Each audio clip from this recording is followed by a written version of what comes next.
Buenos días, buenas tardes, buenas noches, desde donde sea que nos estés sintonizando, escuchando. Estamos en otro episodio de este podcast en el que intentamos acercarnos un poco más al quehacer cinematográfico desde el punto de vista de los realizadores y muy específicamente desde la Escuela de Cine de la UNAM. El día de hoy vamos a platicar con Jimena Rodríguez. Jimena, ¿cómo estás? Bien, bien, aquí todo bien. ¿Tú cómo estás, Venga? Bien, también, después de unos problemillas ahí técnicos. Todo bien saliendo a flote todo. Oye, Jimena, tú vienes de Michoacán. ¿Te acuerdas? Es que pienso en Michoacán y pienso en muchas películas, pero ¿te acuerdas de la primera película que viste Uy, así en general, en general. en tu vida? La primera película que te acuerdas que viste. Creo que era cuando... me acuerdo que creo que fue Spirit, la película animada del... El corcel indomable. Ajá. Y me acuerdo que la veía en... O sea, que esa no la vi en el cine, más bien la vi porque nuestros papás viajábamos mucho. Entonces nos compraron como una tele chiquitita o como una pantalla que podíamos ver porque éramos tres. Bueno, tengo dos hermanos, entonces, o sea, de una diferencia de edad corta. Entonces, pues para mantenernos tranquilos en viajes largos, pues nos ponían esa pantalla, nos ponían esa película y era una que veíamos cada viaje, y pues ayudaba a que mis papás no se estresaran de tener a tres niños gritando que ya no querían estar viajando. Creo que eso es uno de los recuerdos que más tengo. Pero uno de cuando me acuerdo que me impactó más, o sea, que no solamente fue ver algo, Ujú. sino que me hizo investigar más allá y que me emocionó mucho y en sí mismo buscaba quién la había hecho, qué más había hecho, fue... Ay, es una de Steven Spielberg que salió en 2011, que es la de un caballo, que no me acuerdo muy bien cómo se llama. Soy muy mala con los nombres. Eh, ¿Cómo se llama? Pero bueno, me acuerdo que ¿eh? Caballo Caballo de de guerra. guerra. Caballo de Gracias, guerra. Jazz. Gracias, Dios. Justo esa, porque, no sé, a mí me encantó y esa película que además se trata de un animal muy parecido como a, al azar de Baltasar, o sea, como de un animal viajando y sufriendo las violencias de los humanos. Me acuerdo que me impactó mucho y me quiso hacer dedicarme, o como que me llamó más el cine ahí, como a los 11 12 años. ¿Alguien de tu entorno, de tu núcleo directo, de tu familia, se dedica al cine o a alguna de las artes? Eh, no al cine, nadie. No, mi hermana es, o sea, mm, por ejemplo, mi hermano es ingeniero, o bueno, quiere estudiar, está estudiando ingeniería.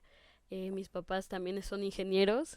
De hecho, para mí, pues no había mucha como cultura al cine, en específico, creciendo. Porque sí creo que había como un poquito más un cierto tabú, como de la gente que a la edad de mis papás era estudiar para, pues, tener dinero. Claro. Eh, entonces, la única persona que a mí siempre se me hizo interesante como que estudió algo que todo el mundo nada más se quedó así como muy asustados fue mi primo que estudió música Ujú. en la Ciudad de México, aunque no recuerdo muy bien qué escuela fue. Pero eso siempre se me hizo muy como interesante porque nadie, o sea, como que nadie esperaba de él que quisiera estudiar música y ahora lo recuerdo y lo veo y creo que incluso aunque lo juzgaba o no sé, la familia se cuestionaba qué iba a hacer después, pues fue algo que él estudió porque quería y siento que eso fue como que es una motivación más grande, o sea, querer hacerlo porque lo quieres y hay algo de eso que te llama. ¿Y tú en qué momento decidiste que querías hacer cine? No sé si en un primer momento estudiarlo, pero ¿en qué momento dijiste, yo quiero hacer cine, puedo hacer cine?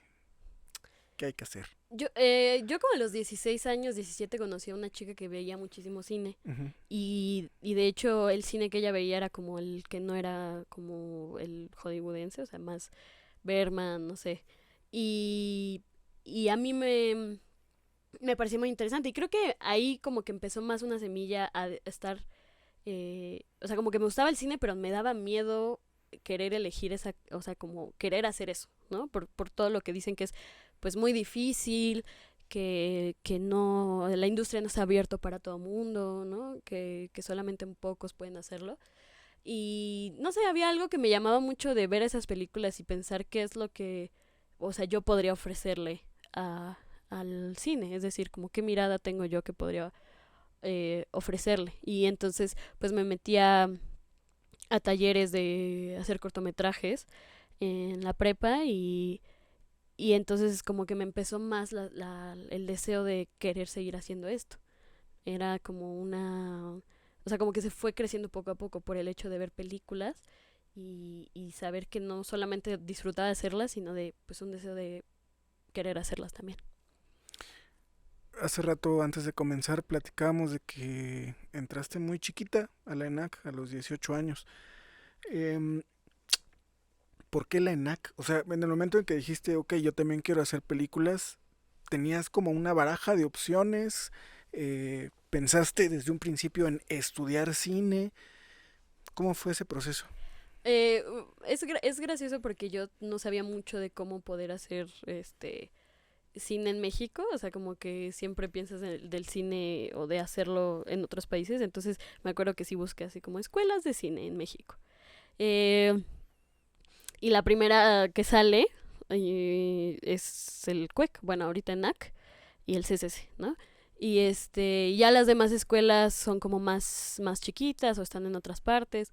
Y entonces, o sea, empecé a investigar y creo que, y luego empecé a ver películas del CUEC, o sea, o de este, de egresados. Y me interesaba más como las cosas que yo veía en el CUEC, porque ahorita ya, habiendo cursado casi ya todo, me doy cuenta como lo único o sea, una de las cosas que hace esta escuela como muy particular y por eso quería estar aquí era, te ofrece muchísimas cosas por lo que es una educación gratuita. O sea, creo que eso no hay otra escuela de cine en México que haga eso. O sea, que te pueda ofrecer pues clases muy buenas con personas que tanto, o sea, se dedican a la investigación o al estudio, o sea, a ser profesores, como a personas que están en la industria también. O sea, y que te dan un panorama. O sea, a mí me dieron un gran panorama. O sea, no es gente que te habla de un cine de hace... O sea, hay gente que te habla de cine de hace 20 años y hay profesores que son personas que están vigentes y activos. Entonces te dan muchísimos panoramas y no solo en eso, sino también en el género que te gusta hacer. O sea, como que siento que en esta escuela también lo que yo veía es que había mucho cine de muchos tipos de cine. Claro. O sea, había cine, hay cine de género, hay cine como de autor, de culto, cine experimental, ¿no?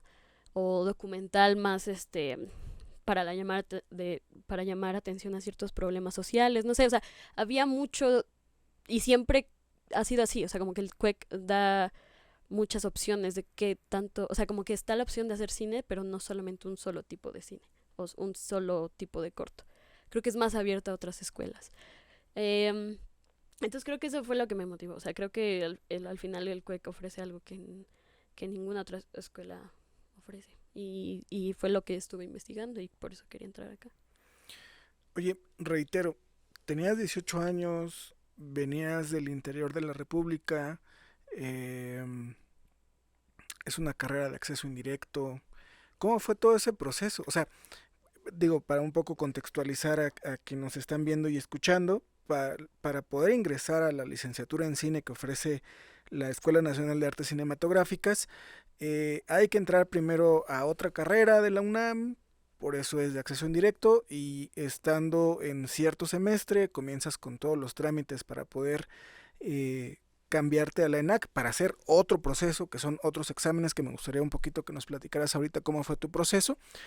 Y una vez habiendo pasado todo eso, se aceptan a 22 estudiantes solamente. ¿Cómo viviste esa parte? Bueno, pues ya al investigar cómo es entrar, justo como lo mencionaste, era un proceso que mínimo podía durar 6 meses, mínimo. Máximo, En yo el entré, ideal, 6 meses. ajá, en el ideal de que a los 18 te quieran aceptar. Yo más bien me equivoqué de la edad, entré a los 19, pero lo digo justo porque yo entré primero, bueno, yo siendo de Morelia, entré a la ENES Morelia y Claro. en la carrera de Historia del Arte. Hay mucha gente que elige entrar a carreras nada más y solamente entrar. Yo entré a Historia del Arte porque me parecía que era una carrera que podía ayudarme, o sea, las mismas materias me podían ayudar a entrar, ¿no? O sea, porque pues empecé a investigar cómo era el proceso y a mí me tocaron 3 exámenes. Y el primer examen que te hace el CUEC para entrar es de historia del cine mexicano, del cine mexicano moderno, entonces, de las artes en general. Entonces, pues yo entré a esa carrera, intenté el primer semestre que estuve ahí, entré al CUEC. O sea, para mí siempre fue como un salto con fe, o sea, como que sabía que no me podía dar por vencida, siento que siempre hubo algo ahí llamándome, o sea, yo siempre quise estudiar también, estar en la Ciudad de México, como que no había otro camino para mí, o sea, para mí sí fue, tengo que entrar a esa escuela y si no, ya veremos qué hago, no había una segunda opción. Entonces, pues el primer semestre traté de entrar y me quedé en la entrevista, o sea, en la entrevista me batearon, si no habría estado en lo que ahorita es la G19. Eh, y bueno, me acuerdo mucho de cuando me enteré de que no había entrado y pues obviamente me puse muy muy triste. Pero dije, bueno, todavía tengo otra oportunidad y para esa otra oportunidad todavía tengo un año, más o menos, y pues voy a estudiar de nuevo. O sea, volver a hacer, o sea, estudiar, leer, o sea, ver películas, hablar con egresados o con personas que están cursando la carrera. Justo un amigo que ahorita está en la G19 pues entró y él me contó cómo era, entonces pues dije, todavía tengo otra opción, digo, otra oportunidad, todavía puedo entrar a la siguiente. Y ya, pues me preparo y llego hasta la entrevista y me acuerdo mucho que me preguntaron, oye, ¿tú habías estado el año pasado? Y les dije, sí. Y me dije, y no entraste. O sea, todavía me lo dijeron. Y le dije, sí, es verdad, no entré. Y me preguntaban por qué no entraste y por qué crees que ahorita deberías entrar. Y aunque me sentía joven y por eso siento que, o sea, como que esa parte de la juventud de los 19 años, pues aferrarme, o sea, no darme todavía por vencida, pues dije, creo que fue una buena idea no haber entrado a esa edad, porque siento que me hizo darme cuenta de que, o sea, hay muchas cosas que no van a suceder a la primera vez. Me preparé y me siento más preparada para entrar a la escuela que lo que hubiera sido hace un año. Y mucho más como, o sea, digo, un año no hace mucha diferencia, pero sí me sentía como más sabia, había entendido más cosas, había trabajado más en otros proyectos, entonces sí dije, qué bueno que no entré en ese año. Y ya más o menos así fue mi proceso. Y ya al final en 2020 pues bueno, en 2019 a finales me dijeron que quedé y ya inicié en el 2020, en el año oscuro. Justo eso iba a mencionar. Eres de una generación que le tocaron momentos bien complicados.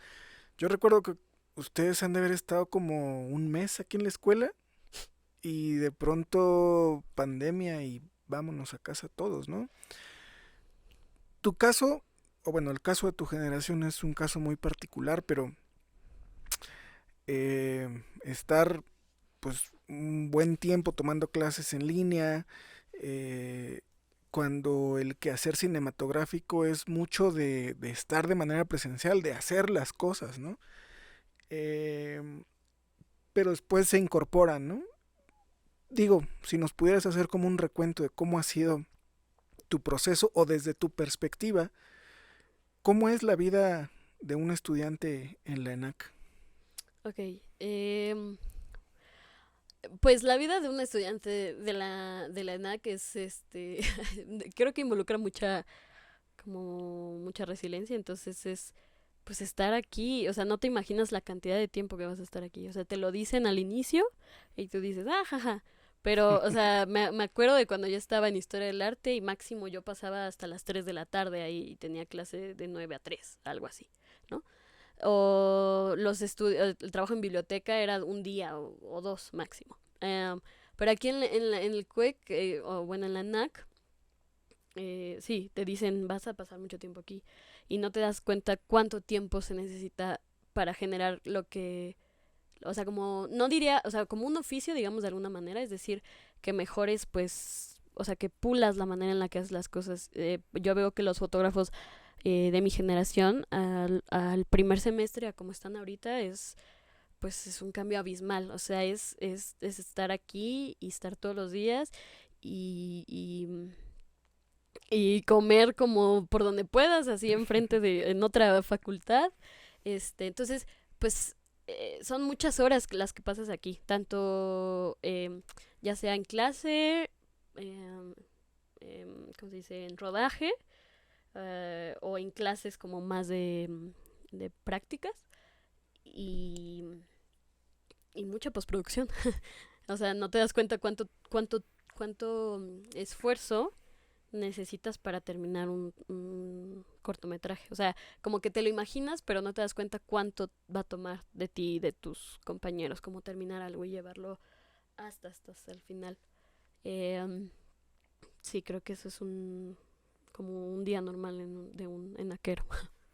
Mucho se habla de que en las escuelas de cine y particularmente en esta, se forman familias, ¿no? Y son familias que van a estar contigo toda tu vida, ¿no? Tus compañeros son las personas con las que cuando salgas al mundo laboral, ¿no? Por llamarlo de alguna manera, estarán colaborando contigo porque también hay que entender que el cine es una cosa que difícilmente, porque tampoco es imposible, pero difícilmente lo haces solo, ¿no? Es un quehacer colaborativo. Eh, insisto, se forman familias aquí que tiene que ver con muchas cosas, pero principalmente con esto que acabas de mencionar, que pasan mucho tiempo juntos. ¿Crees tú que eso es algo complicado? El pasar tanto tiempo con personas. Eh, sí, creo que sí. O sea, creo que también creo que depende de las generaciones. Eso me he dado cuenta. Hay unas generaciones que desafortunadamente no encuentran, o sea, no congenian, entonces se separa y se rompe y más bien trabajan con otras generaciones, lo cual también sucede. Es decir, a veces no te vas a llevar muy bien con tu generación, pero te puedes empezar a llevar con otras aquí porque es una comunidad muy chiquita. Entonces, de repente conoces a alguien que tiene ideas muy similares a ti, ni siquiera es de tu generación, y también se vuelve como familia, ¿no? Yo creo que es un poco difícil. Afortunadamente en mi caso y en nuestra generación, es una generación que se lleva muy bien, que se aprecia, que se apoya entre todos, que no se trata de competir, sino de apoyarse entre todos por las situaciones en las que estemos pasando. Y es difícil, sí es muy difícil. O sea, tuvimos que pasar varios semestres para llegar a este punto, porque surgen desacuerdos, o sea, se distancian las personas, porque incluso aunque puedas estar editando a una persona 10 horas, pues puedes hasta distanciarte de esa persona por cómo eh, llega a haber conflictos, ¿no? Sí, creo que es muy difícil, o sea, creo que eso es muy diferente a otras facultades, a otras carreras, porque ahí creo que empiezas a encontrar, eh, o sea, como hay tantas personas, es más fácil como encontrar a tu grupito y no tener que estar conviviendo con todo mundo. Yo en cambio aquí creo que, o sea, siento que también el que seamos una generación chiquita es saber cómo conocernos entre todos, entonces, pues es apoyarnos entre todos. O sea, como que siendo chiquito, siento que conoces a todo mundo y sabes con quién vas a empezar a trabajar y con quién no también, pero quién es tu amigo. Entonces, a mí me ha funcionado porque, pues sí, repito, como que yo tuve una generación que ha sido como bastante cercana y nunca se ha tratado como de competir entre ella ni entre nosotros, pero definitivamente eso surge, entonces como que no sé, es como un arma de doble filo, porque creo que cuando es una comunidad chiquita, pues empiezas a conocer mucha gente que hasta luego te da chamba o te invita a proyectos y sé que generaciones mucho antes siguen trabajando con sus compañeros de la carrera, o sea, Claro. como que les gusta, o sea, como que ya tienen a su fotógrafo de su generación o a su diseñador sonoro de su generación, porque ya es lindo trabajar algo aquí en la escuela como cortometraje estudiantil encontrar como que congenian y que eso vaya evolucionando a cosas más grandes, ¿no? O sea, como que sí vas a encontrar como también personas y amistades duraderas, o sea, como personas que te van a apoyar por el hecho de hacer cine y no tanto como por la chamba. Claro, respecto a esto último que mencionas, pues ahí tenemos ejemplos. Yo creo que el más famoso, pues la dupla de Cuarón y Lubezki, ¿no? Que desde su paso por esta escuela comenzaron como a hacer cosas juntos y hoy día siguen haciéndolo. O esta triada de Ernesto Contreras, Tonatiuh y Eric Ávila, ¿no? Que hacían cosas juntos, todos los cortos estudiantiles los hicieron juntos y ahora sus películas pues siguen colaborando, ¿no? Entonces creo que sí, justo esta escuela te da como esa oportunidad de encontrar esos amigos y esos aliados con los que vas a trabajar por el resto de tu vida. Y bueno, ahorita lancé unos nombres al aire, pero me gustaría, Jimena, que nos comentaras 3 inspiraciones tuyas de egresados de esta escuela. Así, al inicio de la charla platicabas de que comenzaste a ver como películas de egresados de acá. Y quizá desde ahí, pero bueno, ahora que tal vez conoces un poco más de la escuela, que es la escuela de cine más antigua de América Latina, que tiene un montón de egresados, ¿quiénes dirías que son como tus 3 inspiraciones o tus 3 ídolos o como quieras llamarles? Uy, ok. Soy mala con los nombres, pero por ahorita, por un lado, la profesora que, o sea, no por nada, es como sus clases son muy buenas, Lucía Gajá. El cine, o sea, el trabajo que hace ella y lo que ha hecho hasta ahora, pues la verdad es que inspira a muchísimas personas. A mí, justo hoy lo estaba pensando como cuando ella me asesoró en mi trabajo, poder ver su trabajo, que ella nos estuviera como platicando y todo, la verdad es que para mí ella es una de las como referentes del cine. Me acuerdo que de hecho preguntaban sobre sus películas en el examen y era de las pocas que había visto. Creo que uno de los ejemplos más grandes sí sería como Cuarón, o sea, de hecho del cine de los tres amigos es el que más me gusta, el de Cuarón. Y es como el referente más grande, pero es por algo, ¿no? O sea, es Claro. por las cosas que él ha hecho. A mí me encanta y tu mamá también. Y entonces, no sé, se me hace una de las películas mexicanas como más frescas, incluso aunque lleva ya mucho tiempo que salió. Eh, Ay, estoy pensando en alguien más, pero mm, en egresados. Am, O no, quizá alumnos también podrían ser inspiración a alguien de tus compañeros, qué sé yo. em, sí hay, solo denme un segundo, no sé si esto también todo es en vivo, entonces... am, bueno, una compañera de la G17 que se llama Antonia, o sí, Anto. Sí, Que Anto, hace sí, cosas animadas y no sé, para mí verla como eh, específicamente porque a ella le gusta mucho la animación, hace animación, o sea, es animadora, y a mí como ver que era posible también la animación en la escuela y que era importante como tratar de impulsarla, de hacer cosas animadas, aunque fueran pequeñas y aunque fueran como un tanto difíciles, porque tal vez esta escuela sí no está tan acostumbrada a la animación como formato. Eh, entonces, pues siempre estoy emocionada de ver las cosas que hace ella, la verdad. oye, a lo largo de tu estadía como alumna, bueno, la tuya y la de todos, tienen la posibilidad de hacer distintos ejercicios fílmicos, ¿no? Hablemos del Perro Negro, que es tu documental uno, a propósito de que hablas de la animación, porque es un documental en el que exploras una leyenda, por llamarle de alguna manera, y logras conjuntar muy bien justo el documental con la animación, eh, para ir como a la raíz del asunto, de dónde nace tu deseo por contar esta historia. Bueno, nace, me acuerdo muy específicamente cuándo fue. Estaba en el pueblo de mi mamá, estaba visitando a mi familia y estaba un tío mío, que quiero muchísimo y me empezó a contar muchas historias. Empezó hablando, estábamos en la plaza del pueblo y pues no había mucha gente, entonces estaba solo y estaba oscuro y como, o sea, sí, como así medio, así de miedo. Y me acuerdo que estaba contando historias de su mamá, que es mi tía Rosa, y estaba contando de cosas que le habían aparecido a ella, como hay algunos sueños, cosas que pues en el pueblo se hablaba mucho, y empezó a contarme sobre la historia de un del perro negro. O sea, y es como, es muy interesante porque yo trataba de pegar la carpeta y el mito y la leyenda no se adaptaban tanto a lo que, o sea, yo lo digo porque es la palabra como más, como más acorde a lo que es el perro negro, pero para mí era como algo que por mucho tiempo no era tanto una leyenda, sino como una anécdota. O Claro. sea, como que no era, como que no se separaba tanto en algo que no existía y algo que sí, porque la gente te podía asegurar que ellos habían visto al perro negro, ¿no? Y que cuidado porque atrás, digamos, en la parte en donde pasaba antes del tren, ahí se aparece.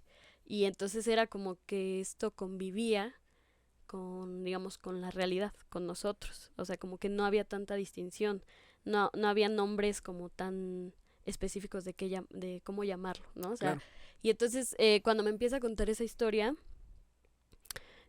o sea, como que a mí me dio una sensación de, no sé si era por el frío y porque no había nadie, pero era como que me estaba contando cosas en el mismo lugar en donde sucedieron. Entonces era como si estuvieran apareciendo esas mismas imágenes al mismo tiempo, como que se desdibujaba, pues, el que habían en realidad pasado, o sea, que habían pasado como 50 años de cuando se supone que sucedió a donde estaba yo con él, ¿no?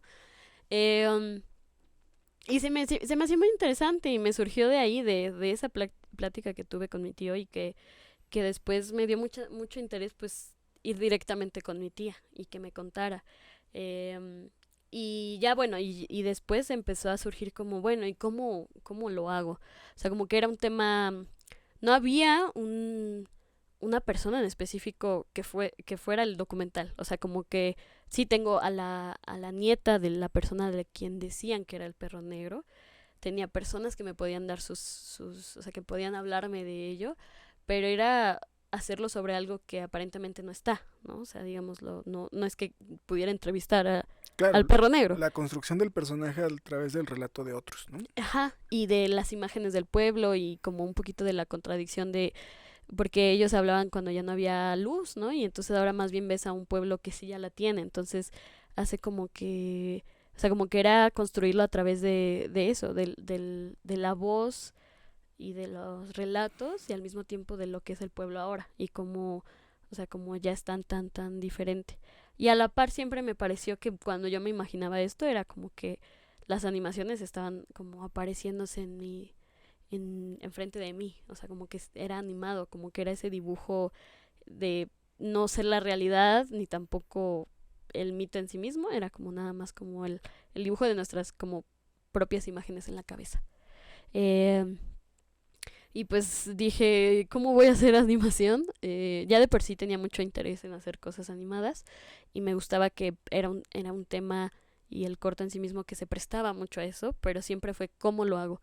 Hay unas cosas que son muy como en tu cara, es decir, algunas animaciones son como bastante claras Ujú. y otras no tanto. O sea, otras era como tratar de hacerlo sobre la transformación, y ahí estuve dibujando, asesorándome con algunos profesores, viendo cuál era el mejor programa, etcétera. Entonces así es como surge, y como que mi necesidad de también querer poner mis propias imágenes en mi cabeza, y por eso están las partes animadas, y también tomar lo que me habían contado antes las personas.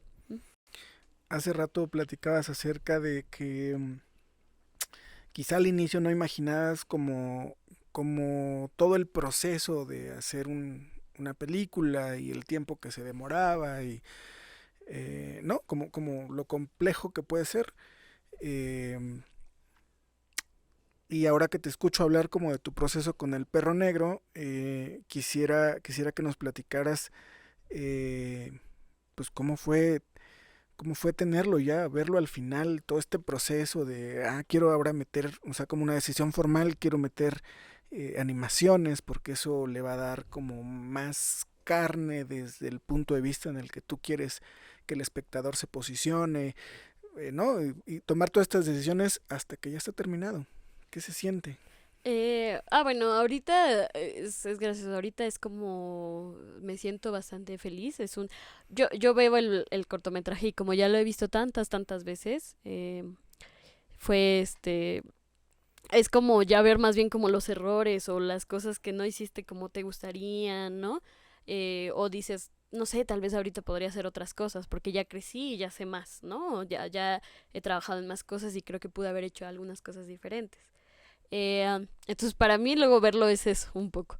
Pero a veces no me doy cuenta de cuando la gente lo ve por primera vez, ¿no? Y digo, ahorita en 2023, me siento como pues muy feliz, o sea, como muy contenta de que aunque sé que hay muchas cosas que pueden mejorar, porque un corto siempre se puede mejorar, saber que yo hice eso, o sea, que hicimos eso, o sea, yo como realizadora, pero también como el crew que tuve, que siempre me mantuvo cuando, o sea, porque digo, repito, ahorita lo veo y me siento muy contenta, pero pues fue largo el proceso, o sea, fue desde la idea, me acuerdo que fue a finales de 2021 y trabajé la carpeta al inicios de 2022. No, un poquito más desfasado, porque pues la filmación ya sería como, o el rodaje sería en febrero de 2022 y tener después que postproducirlo. Y justo como menciona estas partes de las animaciones,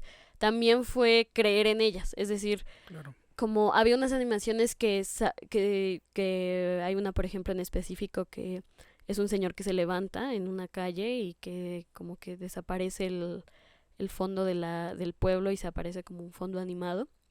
Y está sentado un señor en una silla que sí es real. Como que la silla está siempre ahí en ese pueblo. Y me acuerdo que esa calle y esa esquina, para empezar, es donde vive mi tía Rosa, pero yo siempre pasaba por ahí. O sea, como que o sea, o sea, yo conocía esa calle a la perfección, porque siempre pasaba tiempo ahí de chiquita durante los veranos que iba a visitar a mi abuela.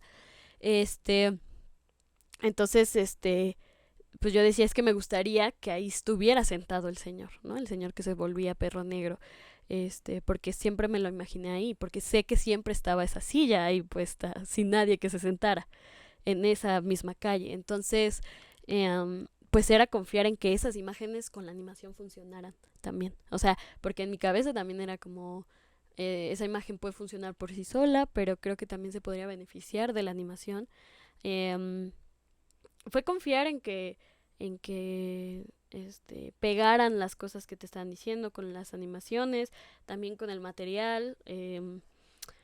Um, la animación la trabajé con un compañero, entonces también fue trabajar con él y darle mi visión, es decir, desde el momento en que decidimos, o bueno, que yo decidí que quería hacer partes animadas pequeñas, fue diseñarlas, fue buscar la mejor manera, fue practicar y practicar y practicar, encontrar la textura que a mí me gustara, encontrar los pinceles, no sé, todo lo que involucraba, ¿no? Tampoco es una animación muy limpia, pero siempre la imaginé así, ¿no? O sea, como que veo eso y me hace pensar que eso fue lo que yo quería desde un inicio. Y además que funcionara con el corto en general. Uh, entonces, pues sí, el proceso de postproducción fue muy largo. Creo que, no sé si puedo decir eso, pero creo que ya se sabe que cuánto tiempo pasé yo aquí en las cabinas de postproducción y en mi casa trabajando. Um, entonces, pues es un proceso que hasta que lo pasas entiendes. O sea, como que uno piensa como, ay, ¿por qué se tardan tanto los cortometrajes en salir? O incluso las películas, ¿por qué se tardan tanto? O sea, pues, ¿por qué no sale ya, no? Y, o sea, cuando tú pasas por ese proceso que también es mucho trabajo mental, es decir, siempre lo he dicho como de que si no lo quieres terminar tú, no se va a terminar. Entonces va a quedar enlatado o guardado y ya. Y no vas a saber qué es experimentar, tener un trabajo y que lo vea la gente y va a haber gente que le va a gustar mucho y va a haber gente que no y también entender que eso es válido, o sea, que eso va a suceder y que no pasa nada y que pues que es una parte, o sea, como que este cortometraje también para mí en específico es algo como muy personal porque es como algo que hice con mi familia, o sea, o gente muy cercana a mi familia. Mm, y entiendo que fue un proceso que me acompañó también mientras yo crecía de mis 21 a 22 años, mientras lo hacía. y ahora lo veo y digo, bueno, me gusta mucho y ahora, o sea, pero me ayudó mucho en mi proceso creativo y entonces ahora para ver cómo sigo, ¿no? O sea, como que creo que esto lo dice un profe que me gusta mucho, como nos lo contó, como de no vivir como no vivir para hacer cine, sino hacer cine para vivir, o sea, hacer un cine que te ayuda en tu propia vivencia y eso me gusta mucho, entonces como que eso es algo que trato de aplicar en mi vida diaria. Y bueno, terminas El Perro Negro y de pronto te llega una notificación de que fue seleccionado por el festival de cine más importante en América Latina, el Festival de Cine de Morelia. ¿Qué se siente estar ahí? Hoy pues no sé, siento muchas cosas, porque además antes de entrar, eh, yo en Morelia pues iba al festival, o sea, era como en una ciudad tan pequeña como es Morelia, no hay mucha cercanía a otros tipos de cine, más allá de como un cine como Comercial. comercial, que no es que esté mal, pero no es tanto como el cine que a mí me gusta. Entonces para mí el festival era un evento que yo siempre marcaba. O sea, eso sí, yo iba y ahí lo cuento también, ahí fue donde vi una de mis películas favoritas, que hasta la fecha sigue siendo una de mis favoritas. Entonces era como ver a las personas que estaban seleccionadas, ver el trabajo que traían, o sea, siempre fue como, me gustaría estar ahí también. Claro. Porque, en específico, porque era el festival más cercano a mí y a, pues, donde vivía, ¿no? Entonces, pues yo me enteré, fue muy gracioso porque me desperté tarde, entonces me enteré porque un amigo me felicitó y me dijo muchas felicidades y yo, ¿qué pasó? Y lo vi y además estoy en la sección michoacana, lo cual también eso, pues me gusta mucho, o sea, es muy emocionante también, o sea, que también el festival tenga esta sección para, pues, hacer cine en otros territorios en el país, ¿no? O sea, porque luego hay mucho cine como en la Ciudad de México y como toda esta parte, pero, pero sí, o sea, el hecho de que den énfasis también a los, pues, realizadores michoacanos me parece como bueno, o sea, como que también me acuerdo verlos y yo tenía un profesor que me daba clases que estuvo en la sección de cortometrajes michoacanos y ahora yo estoy ahí, ¿no? O sea, como que se siente como aunque pasaron los años siempre, o sea, como que me imaginaba estar en el festival. La verdad, o sea, sí tenía miedo cuando metí el cortometraje, no esperaba quedar, pero tampoco es como, no creo, o sea, como que sí estoy muy emocionada por ello, o sea, quiero que pues sea visto en el festival y sí, se siente como un círculo, así como llegué un poquito al lugar en donde antes yo veía a los realizadores, ¿no? Y ver su trabajo. Entonces, emocionante. Jimena, muchísimas gracias. Me ha gustado platicar un montón contigo. Creo que mucho de lo que nos platicas será bastante significativo, sobre todo para eh, todas esas chicas y chicos que están interesados en estudiar cine, que se pueden reflejar en ti. Y para cerrar me gustaría que les dijeras algo, ¿no? A esos chicos que quizás solo están esperando como ese pequeño empujoncito para aventarse. No sé, a lo mejor algo que a ti te hubiera gustado que te dijeran en su momento. Ok, estoy imaginándome un poquito en ese... O sea, creo que em, no es fácil. O sea, para empezar creo que eso, o sea, como que es fácil para mí hablar aquí y hablar ya como, ay, sí, hice este cortometraje y lo que sea, cuando pues llevó muchos años de trabajo. O sea, tanto hacerlo como estudiar para entrar a la escuela y todo. Entonces, eh, o sea, quiero empezar diciendo eso, no es fácil. Y no es para las personas que solo tomen como cualquier cosa. O sea, como que no se trata de tampoco solamente dedicar tu vida a esto, porque se vale tener vida fuera de como el trabajo o lo que sería tu trabajo, pero como que siempre hay que mantener como esa llama dentro de ti, o sea, como que ese fuego dentro de ti, que aunque parezca que no va a llevar a nada, o sea, como que siempre mantener esa esperanza, o sea, de que tu trabajo va a llegar a algo. Tal vez no llegue muy lejos, pero pueda que sea, que llegue a que lo vean tus familiares, y creo que eso, o tus amigos, o un público, la muestra también, o sea, es que llegue a que se ha visto, se ha recibido, o sea, como el punto final del sentido que tú tenías al inicio, ¿no? O sea, llega hasta el final. Y entonces, como que yo lo que diría es como, aunque no parezca como que ese esfuerzo de que estén haciendo vaya a llegar a algo, va a llegar a algo, pero hay que mantenerlo y ser constantes. Eh, o sea, sí, creo que a mí me tomó como mucho esfuerzo, mucha dedicación, mucho también, ¿cómo se dice? Como mucho... ay, se me olvida la palabra, pero pues toma mucho de ti, y no es para los que se rinden fácil,